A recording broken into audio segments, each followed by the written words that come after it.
right, James and Dahlia Marin, thank you so much for being a guest on the Holistic Hub podcast today. Thank you so much. Thanks for Thanks for having having us. us. Aw. So as I was prepping for this interview, I couldn't help but keep thinking about like the importance of community and just like how important that is to our health and wellness. In fact, I consider it to be one of the pillars of health, and just being able to collaborate with such incredible people is so much fun, but it's always such a gem when I get to interview actual friends of mine on the podcast and just get to like see what you guys are up to and share that with everybody. So really excited to have you both here.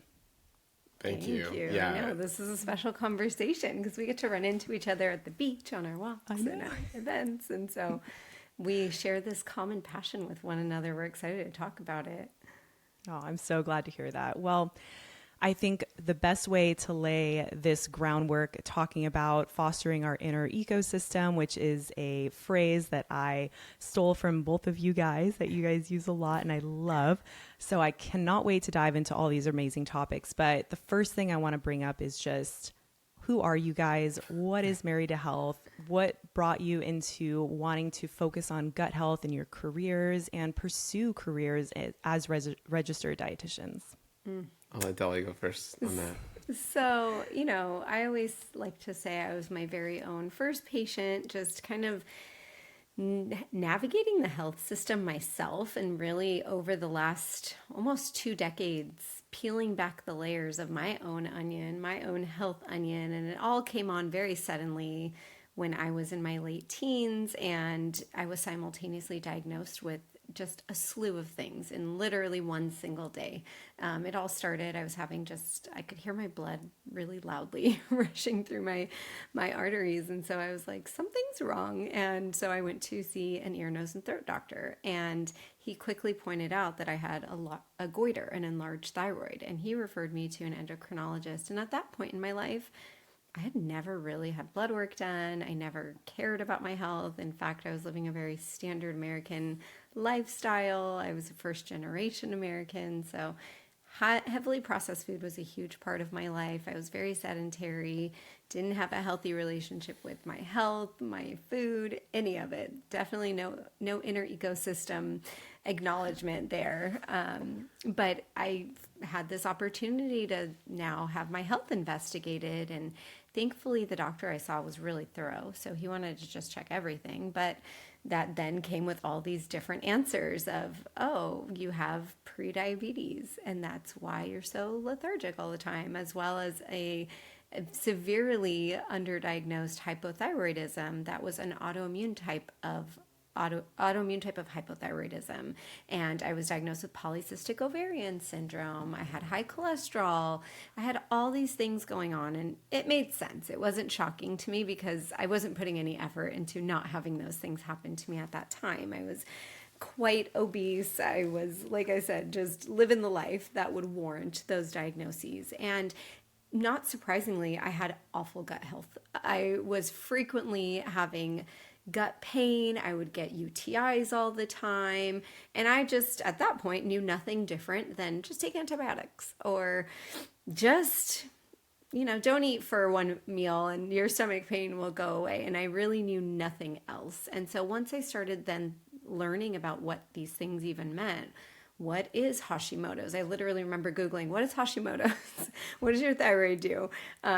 Learning all these different things, I really then took it upon myself to educate myself first and foremost. At that time, I was studying psychology and just always knew it wasn't quite the right fit. And then I began studying nutrition just for myself. I took a nutrition course just to learn more for my own health, and then really fell in love with it, decided to pursue it as a career. And then, like I said, over the last 2 decades or more, I've been just trying to live that heal with each meal lifestyle for myself. And I've dropped a majority of those diagnoses, and am now not only helping myself with my gut and really just in a different place completely than I feel like I've ever been with my own gut health, but helping other people do the same. Yeah, and just to add to that, I mean, I have a health story as well, but not nearly as complicated as Dahlia's. But really, it was just in our journey really building something where it could just be a resource where others don't have to. I think that's where we all come from, right? Where others don't have to go through this trial and error and this confusion and this kind of, it can almost feel hopeless at times, you know, as you go through a lot of these health systems and diseases and diagnoses and providers, and you just feel like, oh my gosh, I'm drowning, I'm tired. And so really just designing, and I think through our journey professionally, as we worked for different clinics and hospitals and public health systems, we were just taking the good, learning from the bad, and then ultimately that's where Mary's Health was born, of just like, this is what we want, you know, this is what we feel our patients need, this is what people need. And it really, Mary's Health just came from a need. And Mary's Health is a dietetics, an integrative dietetics private practice. We have a total of 8 dietitians on our team, and we do everything from fun podcasts to one-on-one patient care to programs to events, and the list goes on and on. And it's beautiful because it just came from a need, right? In terms of wishing that young Dahlia at 17 or 18 had Married to Health, right? Where she could just plug in immediately and be like, oh, this makes so much sense. Or, oh, great, I have the resources and support. So that's where it came from, where we can hopefully help the new 2024 version of the Dahlias out there and beyond and go, yeah, plug in. We got you. We know what's going on, and we'll be that support you need. So, yeah. Oh, I love it. And to kind of go off of one of the things that you mentioned was talking about the events that you guys love to put on. Yeah. And one of them being my personal favorite is that second annual Regenerative Farm Dinner down at the Ecology Center in San Juan Capistrano, where you guys are bringing together a bunch of different people from all over Southern California. And we just get to sit together and have a beautiful plant-based meal. So I'd love to talk about what drove you guys to want to start doing this last year and what the idea behind it was and what you're hoping to come from it. Yeah, well now, it is our annual event. So the idea was really just saying, okay, there's so many people just in Southern California alone doing amazing things, and they have such great stories, and it's doctors and dietitians and CEOs and chefs and podcasters, and the list goes on and on of there's just a variety of people. And so we're like, okay, I think 2023 was our first event, so it was last year, and it was going, let's get everyone together. I think through 2020, 2021, and then 2022, it was just like this COVID shock, of like, what the heck just happened? Like what was going on? And so I really felt this longing, because it came, I think, late in 2022 where we started planning this and really thinking about this. So it was like, we need to get everyone together in person. We need to share a meal. We need to share our microbiome, because that's what we do when we're together, when we hug and we shake hands and we eat and we go, hey, or taste this and try this. We're really doing more than we even think is going on. We're sharing microbes, right? We're sharing bacteria and viruses and this beautiful energy. So it's special when we do that. That's why these family meals or get-togethers for holidays, it kind of simulates that in a way, where we're just doing that with our community. And it's a community of people who are in the health field, who are in this wellness field. So the idea was, let's really connect and then see what can come of that. I hate to just really base it down to like networking. That really wasn't it. It was really just like, let's just come together. But obviously networking comes from that, where it's like, oh, you're a doctor doing this. Hey, I'm a dietitian doing this. Or, oh, you have this podcast. Oh, great. We could talk about, and it's just connecting and doing more together than separate was really the whole idea. Yeah, and kind of touching on what you mentioned is the beauty behind it is that we are, as a society, becoming more and more disconnected from our food, from community, and COVID was a big thing that did spiral that, but we have been doing that for years anyways. And so that's one of the things that I am really taking away from these events, is just getting together with people, with like-minded people, doing great things in this world, having great conversations, getting out of our homes and getting to share an amazing meal and seeing where the food actually comes from, because that is so important. Yeah, and I can't downplay, on the farm is where the food is coming from. So we're on this beautiful regenerative farm. It's a certified regenerative organic farm. It's one of the biggest in California, and it's urban. So we're like technically in the middle of a neighborhood, but it doesn't feel like it once you're on the farm. And literally everything we're eating was just picked that day. It was grown, literally 15 feet from where we are. And one of the more controversial things we say is really the most important ecosystem is your inner ecosystem. So that is something we try to have everyone understand and get on the same page, and going this beautiful gut microbiome, even just talking about the gut, but really our full body microbiome is this beautiful ecosystem we carry with us, we care for, we have the responsibility to nurture, and really it affects everything else around us. So if we can properly nurture this inner ecosystem, we are essentially nurturing everything else around us. Yeah. And we know there's so many inputs to nurturing that inner ecosystem. I think people first and foremost think of food, and yes, we usually first think of that as well, especially as dietitians. We're all about nutrition.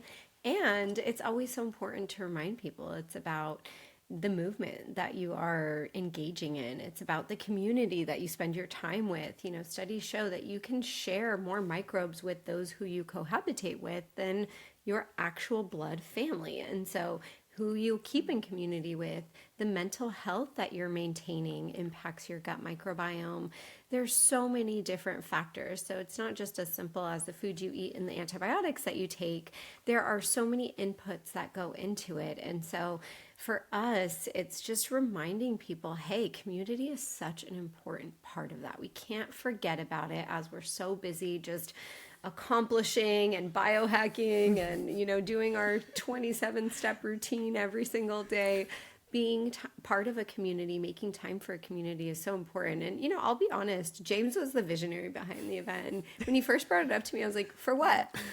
And he was like, to be in community. I was like, for what? Like, are we promoting something? Are we doing something? He's like, no, we're just being with people. And I was like, oh, okay. Yeah, I guess, that is, we should be doing that. But it's interesting because when you think of that, you think of, oh, I'm going to do that with my family members, or I'm going to do that with my friends. But it is just creating this community of people who are passionate about the same thing. And, so many of us are friends in real life, but it's nice to also just bring in others who, hey, I follow you on Instagram and I really just like what you're doing and I appreciate your passions as well. I really appreciate what you're doing for our ecosystem and for the food system and for mental health. And we really just tried to bring in people from all of those different walks of life, whether they're restaurant owners who are really trying to do things the way that we wish all restaurants did things and really cared about people's inner ecosystems, or those who speak about mental health and physical health, and those who are supporting people with their emotional health. So, I think now it's just something that so many of us get excited about, and it just makes sense of we don't always need to be promoting something and doing more and, posting about things. It's like, just come and be nurtured. Yeah, it's funny. Just because you mentioned that, the first event we had, because we had some pretty big, people with big followings on Instagram or TikTok or whatever, these chefs who make beautiful things. And when we first invited them, they're like, do we need a contract? Do you want us to post a certain thing? And it's like, it is that mentality of okay, what do you want from me, right? Why are you? It wasn't a transaction, and that was odd to people because so many of our relationships nowadays are transactional. It's like, oh, you're going to do this for me, so I'll do this for you. And it was like, no, oh my gosh, just come be. Just come eat with us, Yes. Yeah. That's too funny. And the impact that doing that for somebody, inviting them to just have a meal, it's no transaction involved, right? We're just trying to sit and enjoy a conversation, a great meal together. Let's spend a nice night together, 4 or 5 hours. And that influence, bringing people together, is going to influence other people to do the same thing in their communities, wherever they're at, right? So this dinner is amazing, and probably the first time a bunch of us have been able to really get together and do something, but the effects from that is going to be amazing because that just influences other people to want to do the exact same thing and to make people feel special that they're getting invited to just sit and have a conversation, which is so important, and so sad that we've gotten so far away from that, but that's why it's important, and we're having this conversation today. We're bringing it back. We got to all bring that back. So if you haven't been seeing your community, go out and do that. Yes. First tip of the day. Yeah. So the body is all about balance, and we can't talk about, how we're going to foster and build up this beautiful inner ecosystem without talking about maybe some of the things that can really kind of tip the balance within our guts, within our health. And so in your practice, what do you both typically see as things that may be detrimental to our gut health and that are contributing to this imbalance? There's so many factors, and I know I mentioned a few, but I would say, the biggest, if we had to pick like a top three, top four, definitely see that nutritional deficits, overuse of just antibiotics, really, and even natural herbal antimicrobials. Sometimes it's just too much, too much getting rid of some of the bugs, and we inadvertently get rid of the good ones, whether that is through nutrition or over sanitizing our own guts. And then stress, just trauma, stress, that just visceral nervous system overwhelm that so many are in. And, I recently saw that our parents are being considered to be in a public health crisis due to stress levels now. I think, it's something that our government now is looking into, of like, oh, hey, yeah, people are really stressed. And, parents were called out in particular. But really, I feel like it's the number one contributor to people. And stress can be different, right? Someone can say, oh, well, I have a pretty easygoing lifestyle, I'm not stressed. But that doesn't mean your body's not stressed, right? You can have physical stress from mold exposure or an autoimmune condition that you are living with. You can have chemical stress. You can have that mental, emotional stress. You can have spiritual stress. There's so many different types of stress that one can be under. But really, those are the top contributors that we tend to see, or at least that I tend to see, and I'm really focusing on in practice with people, because we know that that's going to then affect your gut bugs, and then it can affect the rest of the supporting organs to the microbiome as well.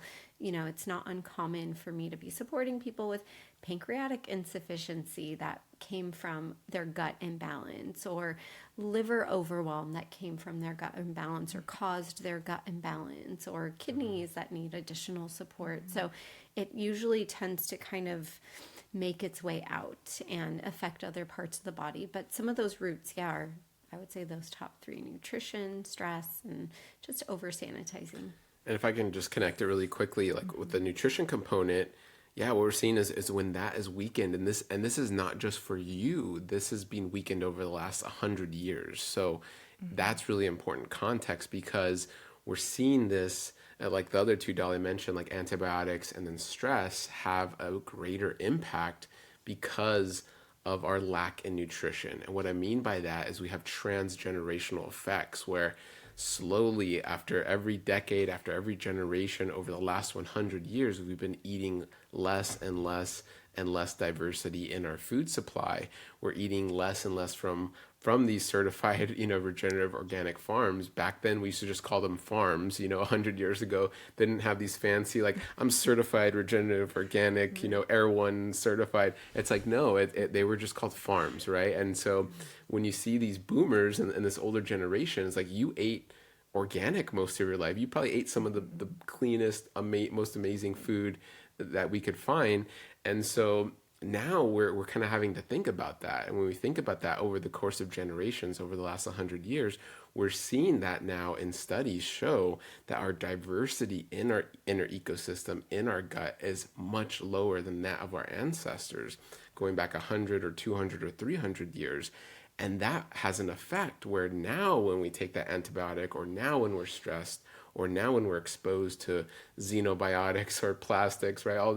All these deleterious chemicals in the environment, it has a greater impact than it would maybe 50 years ago, right? 70 years ago. So that nutrition component is huge. It won't just help you right now. It'll actually help your kids and your grandkids and your great grandkids down the road, because you are building and then passing on a stronger level of that inner ecosystem that will then hopefully be amplified as the years go on, and instead of just being degraded as the years go on, like we're kind of seeing. So very important. it's so powerful to think like what we can do now can affect not just ourselves, but it can affect those around us. It can affect generationally. So that's so important that you guys brought that up. And something that Dahlia mentioned was talking about not just antibiotics, but like herbal antimicrobials as being something that can be overused. And it's something I see a lot in my practice too, is just, somebody on a restrictive diet for so many months and years, or had been using antimicrobials for a very long time, and not realizing that it can have similar effects as continuously using antibiotics or different things like that. Because it can, again, like you were mentioning, James, our gut is not as strong as it maybe once was 100 years ago, like our diversity. So we're more vulnerable now for when we do have this cascade of different events like restrictive diets, overuse of certain protocols, antimicrobials, antibiotics, all those things. So since we talked about things that can really upset our gut microbiome, what are some things that can really help to promote that diversity? And I know we're going to dive into fiber as one of the best things in nutrition, right, that can really help with this piece. So I'd really love to talk about like the importance of fiber and how restricting fiber for such a long time can be pretty detrimental to our gut health. Well, maybe I'll maybe start and then you can finish it. But yeah, fiber, we always start off by saying, and this hasn't been official, or I don't know, it hasn't been made official quite yet, but fiber is the essential carbohydrate. There's been some studies and mention of it, but we have essential amino acids, we have essential fatty acids, and what that means is we can't get those anywhere else, or we can't make them. We have to get them from our diet, right? They're essential for us to eat. And so fiber for us is that essential carbohydrate. We don't make fiber. We're not plants, right? That's why we need to eat the plants. And so I think a lot of people think fiber and they think of just like chugging this powder that they find, like, okay, I'm gonna drink some fiber in this fiber supplement. But really, fiber is any plant matter you consume, and there's different types of fiber. But to keep it simple, is like eat plants, right? Whether you like strawberries or blueberries, or you're eating okra or you're eating apples, and anything from a plant will have fiber because plant cells are fibrous. They're cellulose. They're these unique plant cells, as we all learned in like, fifth grade biology. There's a difference between plant cells and animal cells. So with that, yeah, that is essential for you to consume, because in that plant cell, you're getting unique microbes to that plant. Every single plant, from a fig to an apple to even different varieties of apples and figs, have unique DNA, which will then house unique microbes. And so the variety you eat and those different plants you eat, yes, you're getting that fiber, but you're also getting that unique microbe that will thrive off of that fiber or thrive off of those carbohydrates. So when you are just consuming this variety, you are seeding and helping your gut microbiome just really thrive and function properly. And if we're going still off that farm analogy, since, we're talking about the regenerative farm, I always like to kind of give that visual that people think you need just probiotics and that's going to take care of your gut health. And they can absolutely be beneficial. So I always say probiotics in our garden are kind of like a seed. But a seed can't stand alone. If you were to plant even the most organic heirloom seed in just disseminated soil, it won't take. You're still not going to bear fruit. You're still not going to get that farm to table dinner that you're going for. You really need to work with both. You need to make sure your soil is healthy, and you then need to, yes, plant great seeds. And so the fiber really helps with the soil. It really helps to set the stage and create the environment. It is part of that network that is going to house the roots of that seed eventually and help that seed flourish and grow.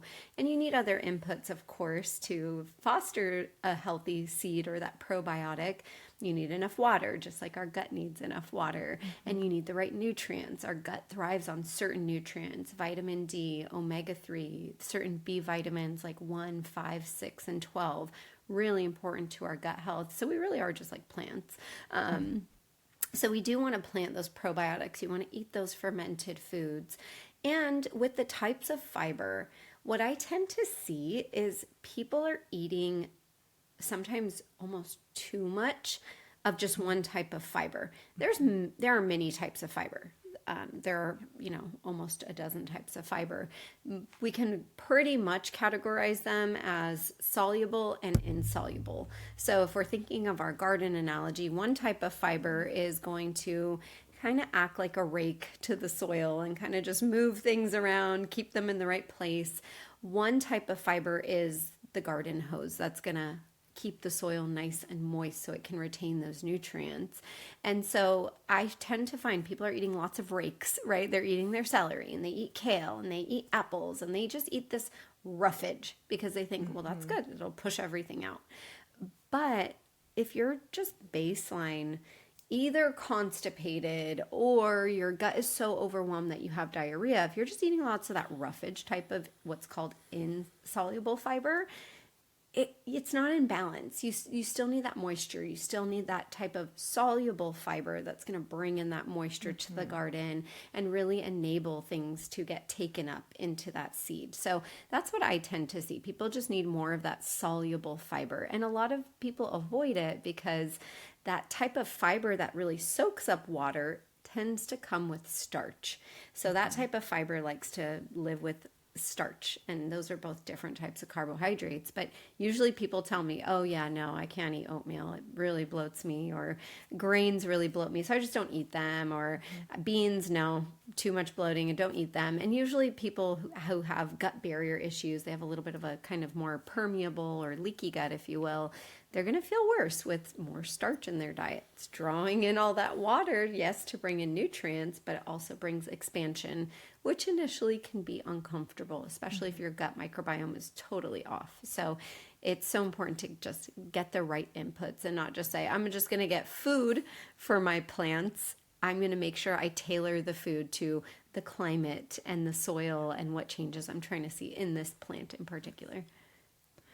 And going off of that too, I mean, because there's, like you were mentioning, there's so many beautiful different types of fiber, but that's part of the restrictive diets that we're seeing now. It's a lot of it is revolving around restricting fiber, all different types of fiber, which is then leading to more dysbiosis, because there's varying levels of dysbiosis. But again, that can be almost like a vicious cycle where something's going on in the gut that needs fixing, but we're trying to restrict and not have those symptoms. We may feel better for a short amount of time, but then it's further causing some symptoms down the road. So I'm going to guess that this is something that you both typically see a lot of in your practice in terms of people just already just coming in super restricted on eating fiber.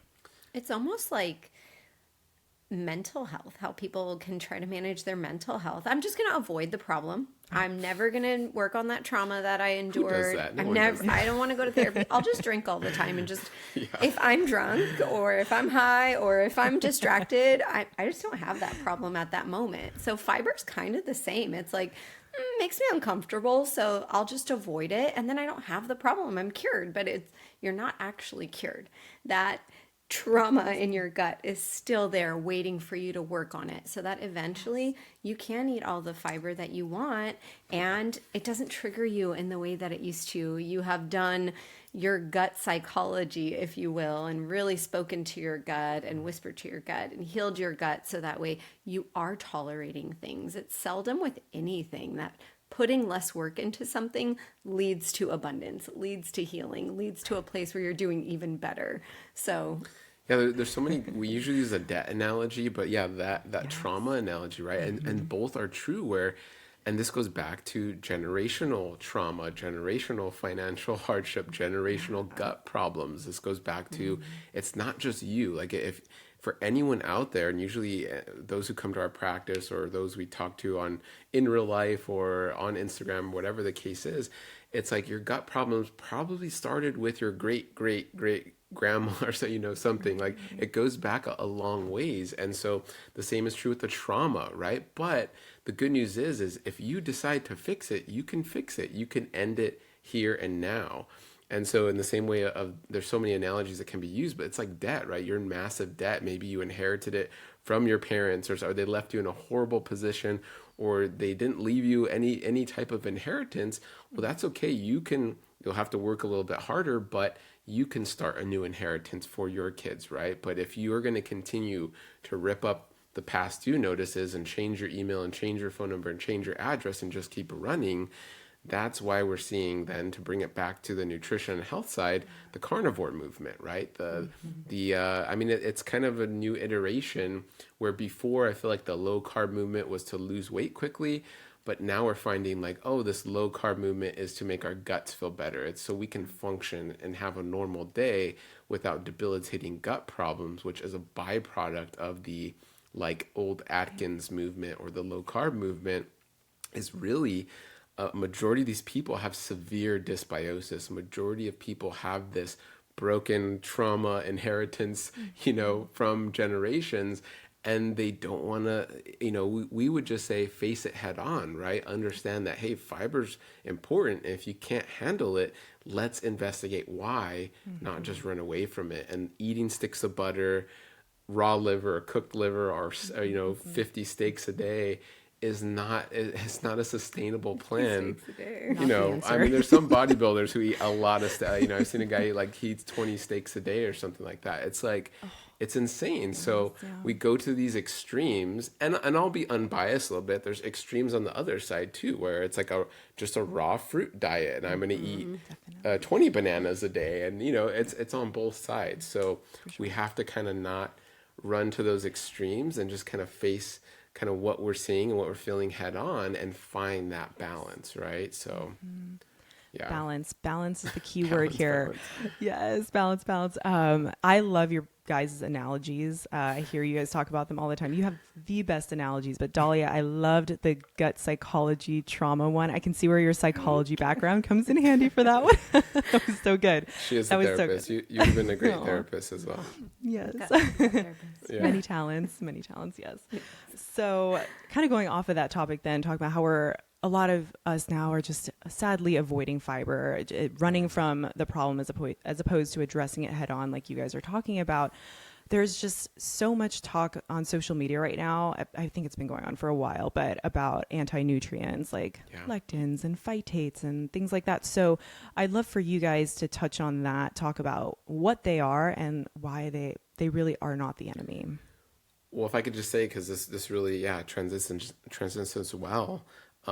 It's really understanding that we had to then come up with a I guess a boogeyman in a way of going like, yeah, well, I can't eat fiber, or like we can't eat this fiber.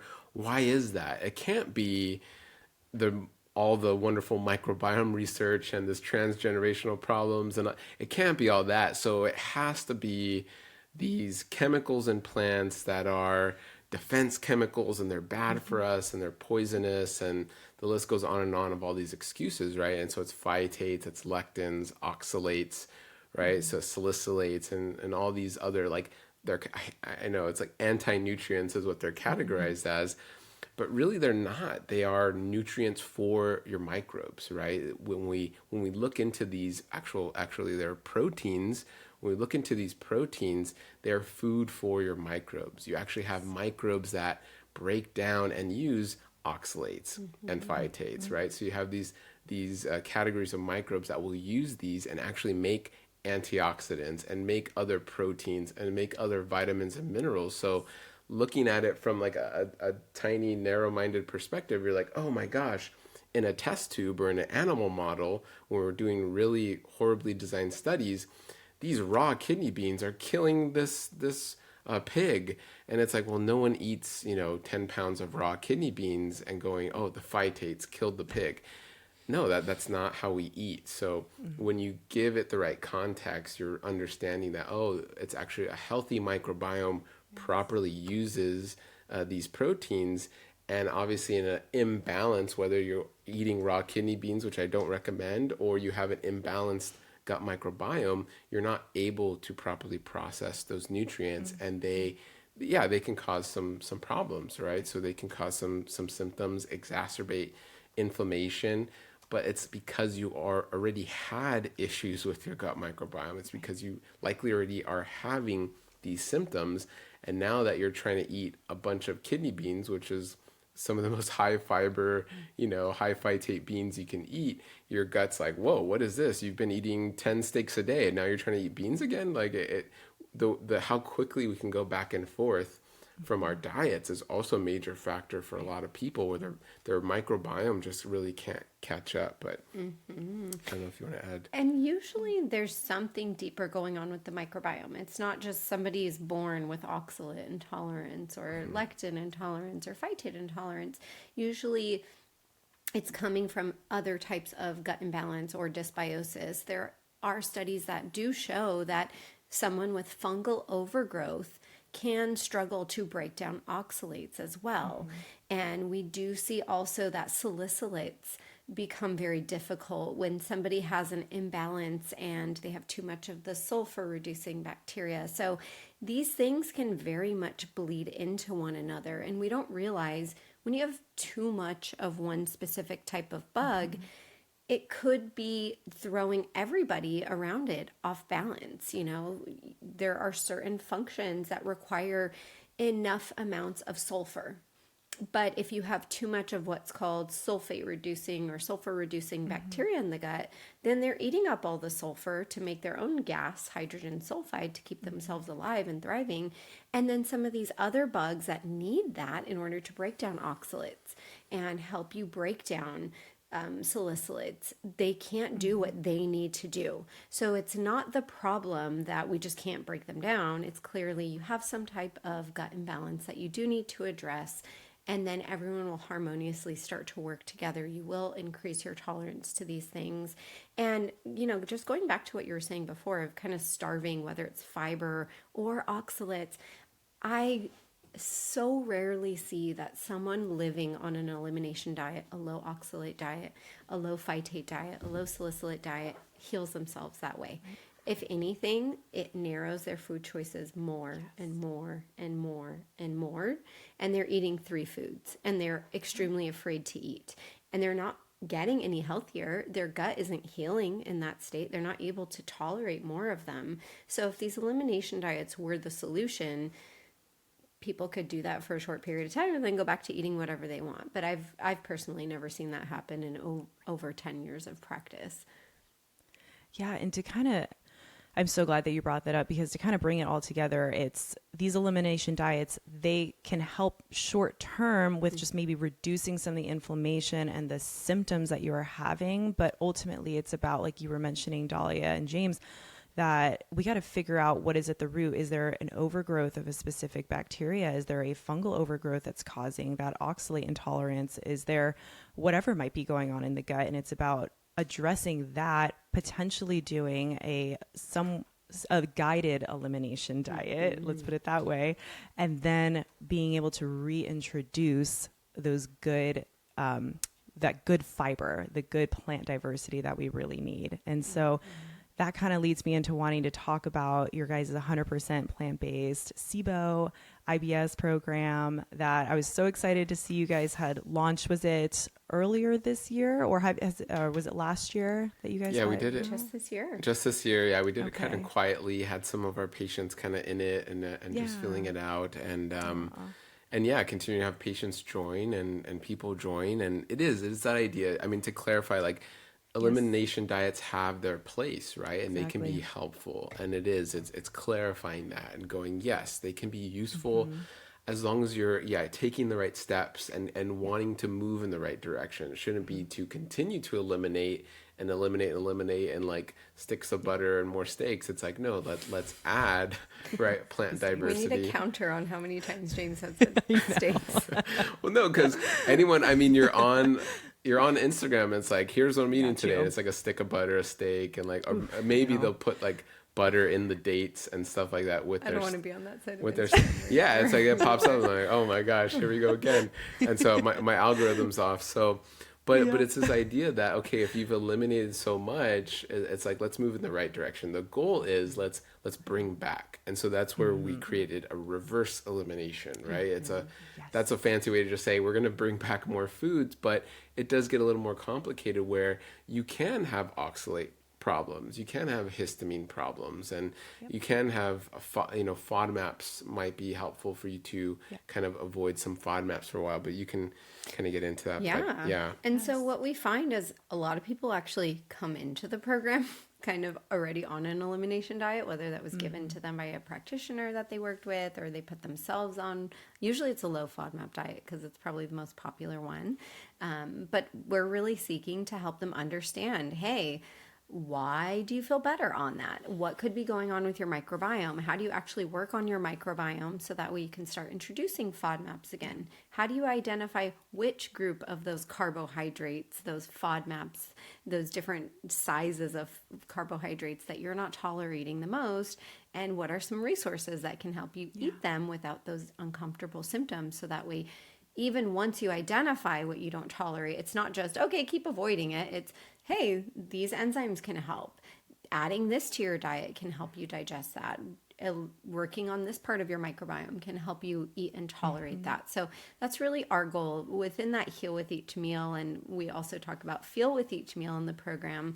It's really, how do you eat and digest and tolerate those plant foods? It's not just, okay, let's tell you to eat them, but then you can't because you don't feel well when you eat them. We're really trying to bring in all perspectives. And that's why we've featured a primary care provider. We have an amazing SIBO expert gastroenterologist in the program. We have a pelvic floor therapist. We have an emotional release dietitian in there talking about food and mood and feel with each meal.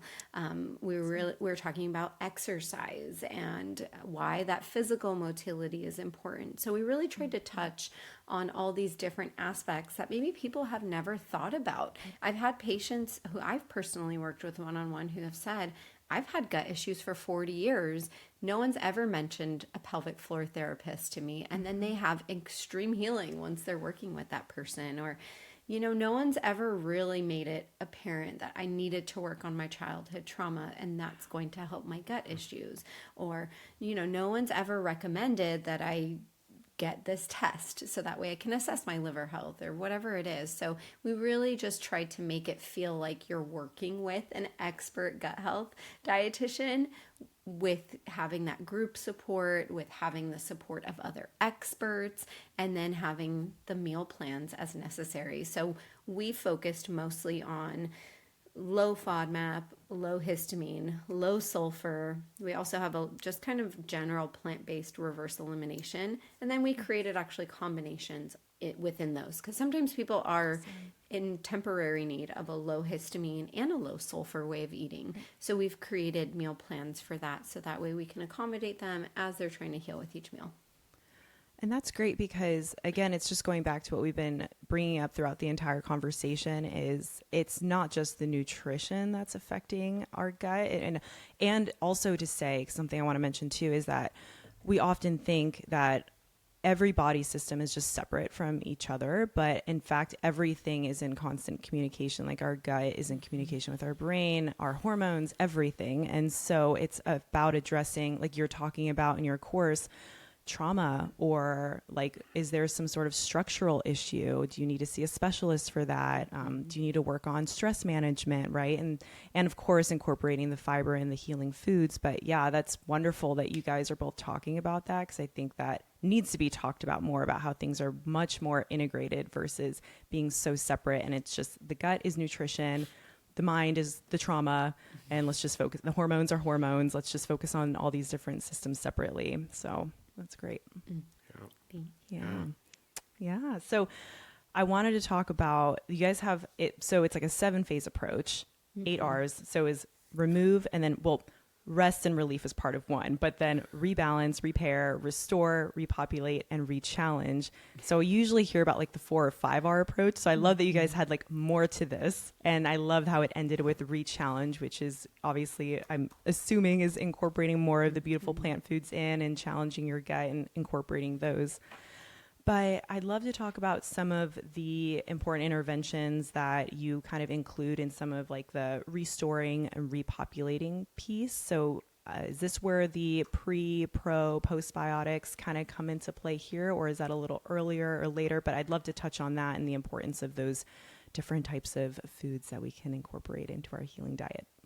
Yeah, I love that. So, as we're having people go through the phases, and it was very intentional that it was 7 phases because we want people to really try to identify what type of food is bothering them the most. Because people tend to lump things together and just say things like, I can't eat grains. Well, is it whole grains? Is it the more simple starchy grains? So we actually have people adding things back one by one. And so in the restore phase in particular, we're having them add back in more complex to digest, higher fiber, more of that kind of rake type of insoluble fiber, whole grain, just to re-challenge their gut. Because that amount of fiber also tends to be a little bit higher in sulfur, or it can be a little bit higher sometimes in FODMAP, depending on the type of grain. So we're really trying to challenge them to restore that. And then that's the phase in which we're trying to restore full body function, so that we're talking a lot about physical function of the body as well. Is there something going on with your pelvic floor or your jaw, which can connect very closely to your pelvic floor? Do you have a hiatal hernia that needs some TLC from a chiropractor or a physical therapist? What needs to be restored so that way you're moving forward and not stuck at this place? How can we bring all of those systems into that restoration so that way we're able to move on to phases 6 and 7 and continue from there?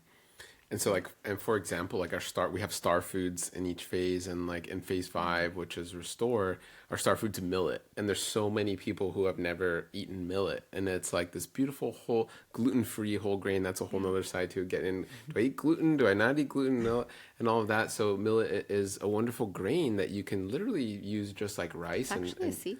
and make it just like, I know everyone knows it as a grain, but yeah, we can get into the pseudo seeds like quinoa and millet. So that's the dietitian nerd here. But overall, people think of it as a grain. But millet is so delicious, and you can season it different ways. I mean, it's very similar to rice in terms of the taste and texture. Probably just a little bit nuttier, almost like almost like a nutty seed, because it is a seed. And that's like one of the foods people get to try and get recipes with and go, oh, wow, okay, yeah, millet. That's now in my dictionary. It's now in my tool chest and toolbox, and now I'm gonna cook with millet. So And then we're encouraging them to grow from there. So with repopulate, that is where we're trying to add back in now the ones who we do want there. We've said, okay, we've spent this entire first part of the program just really ripping up any types of weeds that maybe overtook your garden. So we've removed what we needed to. We've restored the soil. The soil's nice and beautiful and rich and nutrient dense now. And now we're ready to plant seeds for the next season. And so that's where we're repopulating in that next phase. And we're recommending to incorporate a probiotic or a fermented food in every single meal if possible, to try to reach that 4 to 6 plus servings a day that Stanford came out with a great study with recently that showed that increases richness and diversity of bugs in the gut that can support immune cells, since so many of them are rooted in that gut associated lymphoid tissue. So that's where we're encouraging people. Try miso, try tempeh, and try not to cook it at a super high temperature so you're keeping it. Maybe try a water kefir or a high quality kombucha or one of these great dairy-free cheeses that has added probiotics. Because I do tend to find, I think especially amongst the plant-based population, we're not eating enough fermented foods. We're not eating enough of that intentionally added bacteria. So we're really encouraging people, hey, now that we really created beautiful soil, this is your chance to plant really good seeds. And, we can identify, do you need to take a probiotic? And what type of probiotic will you best tolerate if you have histamine issues or oxalate issues or sulfur or whatever it is that you're dealing with? And then from there, hey, can you graduate to the last phase and tolerate raw foods? Can we re-challenge your gut and just see how it does with that? So we're really encouraging people, again, that heal with each meal is just so forward in every single phase. And that looks different in every phase, because initial healing looks very different than healing at the end. Yeah. And you did mention gluten. I would love to ask you guys about that. So are you guys recommending gluten-free in your program, or when you're working with patients as well? I mean, the program is gluten-free. just because those who struggle with gut issues can tend to struggle with gluten. But really what we find is, yes, we do work with people with celiac. We work with people with non-celiac gluten sensitivity. I'm one of them. I do not tolerate gluten, but I don't have celiac disease. It just makes me so inflamed. I don't feel well. I just don't tolerate it. And with those who have dysbiosis, wheat products are high in FODMAP. So that might be why somebody doesn't feel great with gluten in their diet. They could have gut imbalance, and maybe that's part of the FODMAPs that they're not tolerating until they work on their gut a little bit more. Wheat products often are made with yeast. And if somebody has a fungal overgrowth or a yeast overgrowth, they might not tolerate the yeast in bagels and pizza crust and really fluffy, yummy bread that's made with yeast. And so sometimes that's why people don't tolerate gluten. And once they work on those things, sometimes they're able to reincorporate it and tolerate it just fine. So the program is naturally gluten-free just because a lot of people with gut issues tend to gravitate towards that, or it's something they've tried or are already doing. But we're encouraging people, hey, eventually try to add it back in, but be mindful about the type of wheat if you can add it back in. Buy organic, buy sprouted, or start with sourdough, because the bacteria in the sourdough are breaking down the FODMAPs for you. Or try a really high quality, sprouted bread where some of those anti-nutrients, if you will, the lectins, the salicylates, they're being broken down as well when they're sprouted. So we're really trying to encourage people, don't go have a dinner roll at, a local cafe, but really if you can reintroduce, if you're not celiac or if you don't have a strong gluten intolerance, try to see if you can add it back in. Because if you can, wheat products, especially organic wheat, can be really nutrient dense. So if you can eat them, try to eat them. Right. Love it. And you mentioned about testing before, about how sometimes, when people are going through the program, there was a test or two that maybe their practitioner that they worked with before had never mentioned, hey, let's get this test, or let's check liver function, or check what's going on in the gut. So are you guys a fan of different types of stool testing to incorporate, when working with patients? We recommend lots of different tests, whether that's a breath test, blood test, a urine test to look for organic acids. I think there's a place for stool testing, absolutely. And I think it's kind of when you've exhausted a lot of other options that it can be really informational. They are an investment because I think we're not quite there fully with the science. So a good stool test will cost you almost $500. So we're not the practitioners who are like, hey, you have to do a stool test and then I'll work with you. It's, if we're really struggling to find answers, let's try to order one of the best quality stool tests that we can. And sure, you can go to your regular doctor and get a stool ova and parasites, or you can get inflammatory markers checked in your stool. And if you can get those done there, great, do that. Sometimes if we want to learn a little bit more about the bugs, we'll run a different type of stool test. There's one that we really like. It's the one that I like using is the gut zoomer, because it just is extremely highly informational, and it gives you information of, hey, is this person lacking in pancreatic enzymes? Do they have undigested fat? Do they have elevated inflammatory markers or markers of certain genes that trigger inflammation? What are the bugs that are going to be anti-inflammatory that they're lacking? Or do they have some of these methane producing bugs overgrowing in the colon in particular? Because really a stool test is just going to tell you about your large intestine, your colon. It's not going to tell you about the entire microbiome, but it's going to tell you at least what's happening in the colon. So we do order them at times. We did mention it in the program. So sometimes it is a good option for people, but we do recognize they're not perfected yet. They, aren't evidence-based yet, but it takes an average of 15 years for something to be incorporated in the guidelines. So we're informing people that they're not quite evidence-based, but they can be useful in their specific time and place. Oh, nice. Well, before I let you guys go, because we're coming up on time now, I actually wanted to ask you both, what are a couple things that you guys like to do daily that contribute to your overall health and well-being, but also your good gut? I mean, I would say, I'll say this because I think I know what Dahlia is going to say, but I'll say just being in the garden. So we do have like a fig tree and dragon fruit, and really that is my happy place, which is just being in the garden. So anytime I can go to a friend's garden or our garden or any type of garden or just kind of nature, but I really love the garden because you're just seeing everything growing and you're just seeing all the fruit and the pollinators and other insects. It's just beautiful to just see that ecosystem. And I really think that macro ecosystem really helps us visualize our inner ecosystem on a micro level. But yeah, the garden is great. You're just breathing it all in, touching the soil. All of that is wonderful.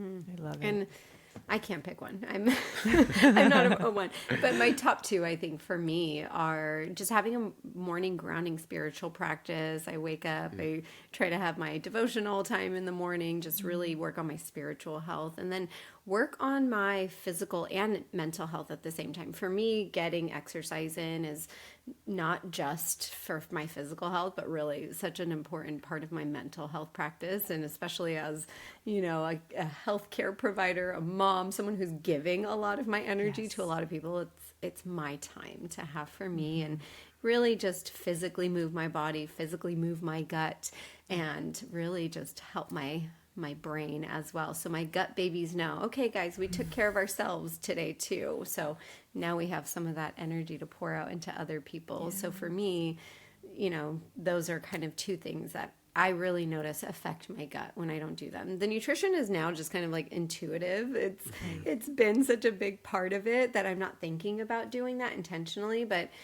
I'm a little grumpy when I don't get my movement time in, or my couple minutes for my spiritual. What are you talking about? So those are for me. Those are my times to just heal my gut. Self-care is so important, and it looks differently for everybody. What people love to do that nourishes their soul and mind and body. So, well, thank you both for coming on my podcast. It was such a pleasure, as always, getting to chat with you, but getting to interview you. I cannot wait for people to hear this great conversation. Just about nourishing themselves, not just with nutrition, but in other ways as well. So I'd love to leave it to you guys to just tell the listeners like where they can find you, where you're most active on, and how they can reach out to you. Yeah, marriedtohealth.com. You'll find everything. I'd probably say we're most active on Instagram at Married to Health. But yeah, our website, you can find everything we're up to, events, email list at marriedtohealth.com. And our program, our Good Gut SIBO IBS program, at marriedtohealth.com. Or if you want to work with our emotional release dietitian, our gut health dietitians, any of us, you can learn about all of our team members, our 8 unique dietitians there as well. Oh, thanks, guys. Thank you.